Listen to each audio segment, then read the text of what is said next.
First thing that comes to my mind with this topic, because a lot of us have considered this one-to-many. Well, I look at it in two areas. There's the one-to-many and there's the remote, and both have its challenge. I think the example you used in the medical profession is their one-to-many. I would be guessing got such great response is because it became not just a consultation. It was almost like a support group. There was some empathy from not just the doctor, just the comfort of hearing about others with your same problems. I'm not alone. I'm not alone. Yeah.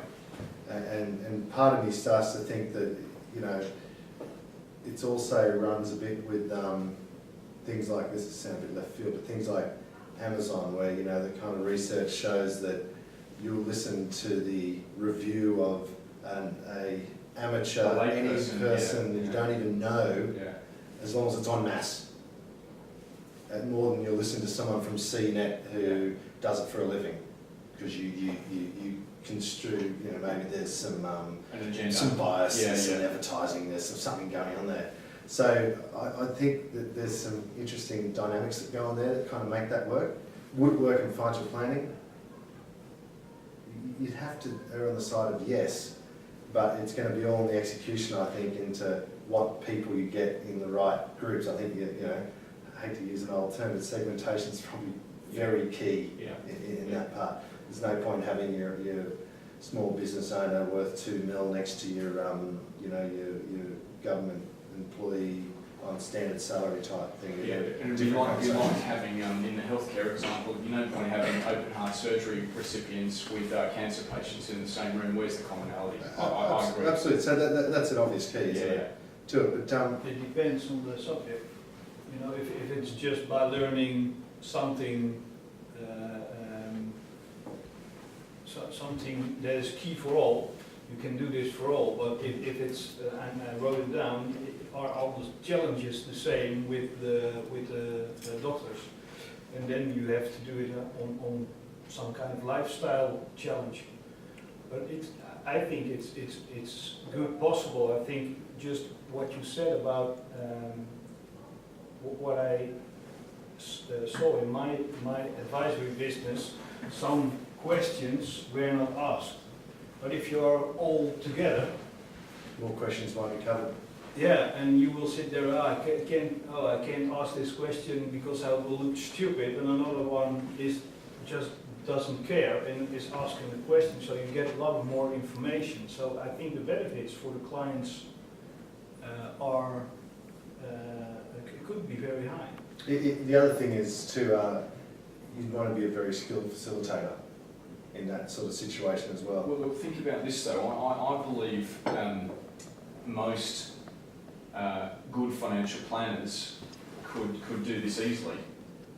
You think of yourself and Yella and others. You could do this easily. Like this is in your comfort zone. It's just talking to a bunch of people. You just have to be very clear with the prepared agenda and scripting as to how what you were delivering and how you were delivering. I mean, if you got that nailed down, which would take a bit of trial and error, I'm sure, it could work quite well. The other thing that occurs to me is with this one-to-many is it feels like initially on the surface that this is a mass market type offering because you can reduce cost. But then another part of me says, but you know what? It could be an elite thing. It could actually be the top dollar service you provide. It just depends how you position it and again what the agenda is and what you facilitate, because I think it would be underselling it if you thought of it as a way you could use your time as an advisor more effectively and hence charge less. You know what? You could use your time more effectively and offer a really premium service to a really top-end client who'd pay a lot for that.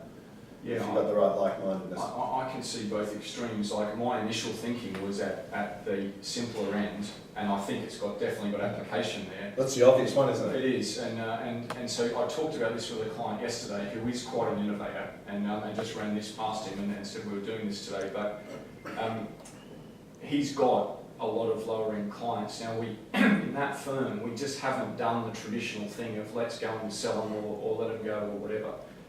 Because he's building some other initiatives in his community. And I know every advisor I talk to is worried about this. Now, I'm not saying every advisor should hang on to all those clients, but I can see an opportunity. Look at the economics for a start.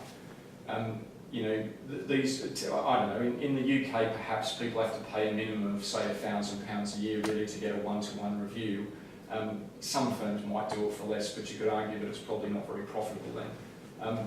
You know, even at that though, for a decent firm doing proper financial planning, you could argue that's not enough, or your margins are skinny.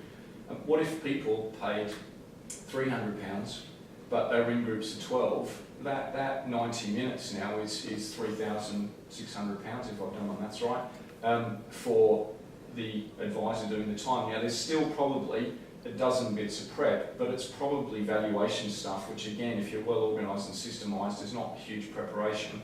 And any specifics that might pop out, you know, maybe people pay an hourly rate for some of that, or there's a certain amount of time they get for free. But you can see the economics changing, but I think I can see the outcomes changing for those people, because I think often at that level, they're like my father-in-law with medicine, many of them, are not that sophisticated and probably a bit intimidated to ask questions and one-to-one. In a group, there's bound to be one or two, you know, vocal people who ask the stuff that the scaredy cats are too scared to ask, and I can just see a win-win there.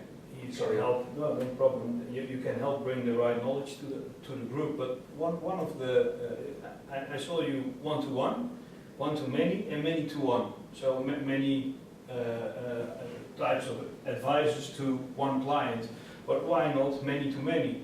So if you're having this kind of clients, it's I think a bit of a challenge to get the right advisor with the clients. It's almost not possible, but because the amount of money they can pay.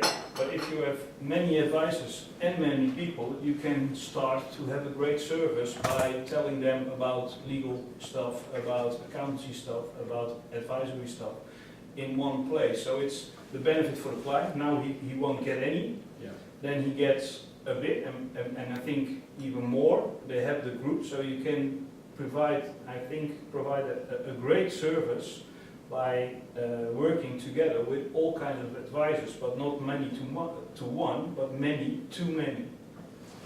You have to just, you have to have a good presentation. And I can see building on that and Phil's idea that you could also do this at the premium level. Again, my experience dealing with other professionals is that over years you sort of figure out who's good and perhaps who's not so good, but often you figure out who's got expertise in a particular area. Even though they could still be a generalist, they've often got a background or a set of experience that makes them great in one particular place and not so much in others. And this many-to-many for your premium and more complex clients, multiple professionals, assuming that we could all and they could all get over their protectionist streak, if you like, and be willing to share. So we're looking for sharers and innovators in that space as well. Yeah, a meeting of 10 business clients and 10 sets of advisors to those clients. What an interesting, fascinating discussion on the basis that all of us know more than any one of us. You know, what could be generated from those outcomes? How could you structure those interactions? I can see them all in a room, but what if you can't get them all together? You know, can we again be using sharing and technology to do this? We see what is possible only with Skype already. Yeah, and I think those barriers are breaking down pretty quickly. I've tried the many-to-one approach, which we traditionally did with clients who were paying pretty solid fees. But the idea kind of spawned from that show House.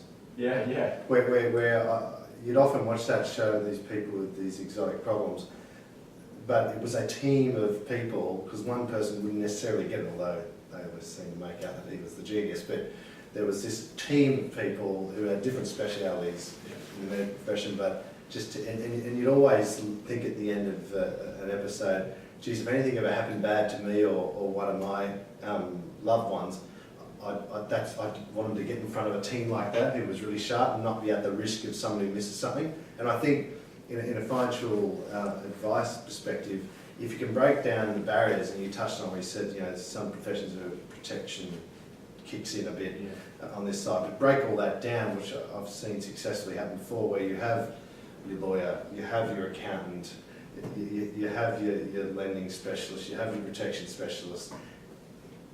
What that provides to a client is exactly, it's like a clinic. It's kind of, you know, we're not going to miss anything here. You're going to get an extremely powerful outcome, but you can then turn that into a many-to-many, can't you? If you've got many-to-many with the right amount of pre-prep, and there might be post-work in it as well, but yeah, I think that can be quite a powerful thing. You just need the right resource to put that together. And also getting outside of the traditional and obvious things like lawyer, accountant, planner, which there's some natural fit there. But what about, you know, issues like people who are great at working out how to use the latest innovative apps and technology? That could be part of a group that adds something to all the participants that attend. You know, I don't know, business or executive coaches, you know, business consultants, and again, I can see this almost information being delivered online to these groups. You know, these could be just filmed and distributed. And some life coaching elements there as well. Yeah, that's people subscribe to that. I think elementary to have the same kind of people when you look at the service you provide. And I think I broke them down. I think in 12 parts of services, and the one and maybe it could, but what I can imagine is that you really provide the ongoing review service in group. I don't know, do you know how we can manage that? That would be really innovative. If I'm providing normally I'm providing it one-on-one, a review service from, okay, where are you right now, where are you at? But could we think about something you can manage to get this to many people, but personally broad? Is there something maybe in the world that can provide it online or something? Because most of the things I will talk to people about in a review service is general, the things that have changed by government, the things, so that I can give them one-to-many. But when it's coming to their money, their funds, their assets, it's a bit harder. So, but if you can break this down, you can make this very I've seen a firm attempt this, and their one-to-many was many. But what they did was employed some technology with this and a solid amount of pre-work. And their idea around this was, we'll provide you a very clever document that says, okay, here's your current position, here's your projected position, specific to you. So it was all specific to you and your holdings. And then manage that against goals. So that was almost provided impersonally. So it was a personal document, but it was just emailed out to you, knowing that your review meeting was coming up. So I'm thinking and then I'm writing, so just keep talking. Yeah, so what that enabled them to do was the personalised part was there, but the bit you were missing is, but what's happening generally? So that was the many. So the many was, okay, so you're all here and we're going to now give you a review of what's happening economically, what's happening legislatively, all the things that affect people generally. So they've changed the pension rules. This is what it means. Market, they might have someone telling about the current market situation and what they expect there and what's happened. So the generalised stuff was done many, but the personal element was provided prior. Yep. So you would have something like this, I think. So you will talk to one advisor, but all the other ones are looking at their own screen.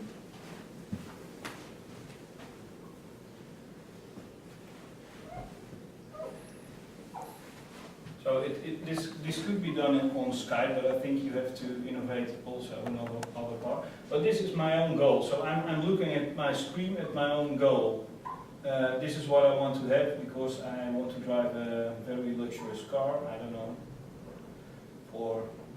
I'm in euros, you're in pounds, so I would move. And this is where my personal things I can see, and this is where the advisor is talking about online. So you can share the general stuff. You won't be able to share this by person. If you do it in a group, No. it would be a problem. But online, I think it could be great to have your own report next to the advisor you are talking to, and the advisor is talking about general goals. Look, we all see it's going down, and now it's going up, and now it's going down. I don't know. This would be a great stuff I think you can do. There's a trick not to be missed with this though. This is very difficult to pull off if you're an advisor who does a very bespoke investment advice, or just strategically it's very bespoke in what you're doing. The firm I was referring to that did this quite well, they were very hard-lined about their approach to investment. It was quite generic. Everyone was within risk tolerance. Yeah, and everyone was treated quite equally, I think which I'm not against. No, I think a lot of firms at the top end are going more down that road. When you break the investment piece down, it's fairly standardised, right? Perhaps with the odd tweak, but It has to be standardised. Yeah, it won't be for everybody, but even then, if you are having a very in the Netherlands, asset management is still in the, we call it child shoes. Yeah, in the beginning. Yeah, but if you have another block, if the asset management is hard, I can imagine you will write everything down what you're doing in the year. So you can put it next to it or under it, I don't know how, but then somebody, and when he wants you to explain, he can ask. But if he doesn't want it because all the others are watching you, he can ask later and he will pay you a fee, I don't know, but you can put the things you are just doing now on paper, you can do it online. So the thing I love about this, and again, it's probably beyond the scope of our chat now, but hopefully people will tap into this, is, I know all good planners, all good people in the profession are thinking, how do we become more relevant to society as a whole, not just this top stratosphere, where obviously we can provide amazing service and outcomes, but this is just maybe another step in that change. I mean, however you're going to do it, I mean, the bottom line is you've got to make a difference. Yeah, for sure. People will keep coming back if you keep making a difference. That's it. It doesn't even need to be perfect, but if what you're doing isn't really adding value and making a difference, it's just not going to work, so that kind of needs to be the driver, I think. It's good. This is going to help not only to serve the people who are well paid, who can well pay for it, but also the people who are just not that wealthy and just need a good firm. Well, there's that thought process, I suppose, and as you have with this when you're talking about the mass market that can't afford as much, where you can do things cheaply because you do it generically. They all have generic investment. And the issues are not nearly as complex, so it's easier, I think, to try and. But it's a nursery. Yeah. For the next level, isn't it? Because you have those, and the offer always is. So this is a one-to-many situation, but if you would like to have a more personalised premium advice service, then we have that as well. Yeah. I mean, I'm all for businesses having more than one offer. I think there's I think the innovation of one-to-many in a group, and you can do it on I think, lifestyle challenges, like somebody wants to have a bakery in Turkey or something, and there are all kinds of people in the group who are just saying, yeah, you can, instead of no, you can't, because normally the people who are next to you are saying, oh, you shouldn't, you can. Yeah. That will be an enormous benefit, not only for the advisor who can make a plan that works and a plan that's different, but also for the people who are going to live that plan, because they're hearing, look, there are other people like me who, I think that it should be taken on soon by a business. Okay, that's good. Excellent. Good job.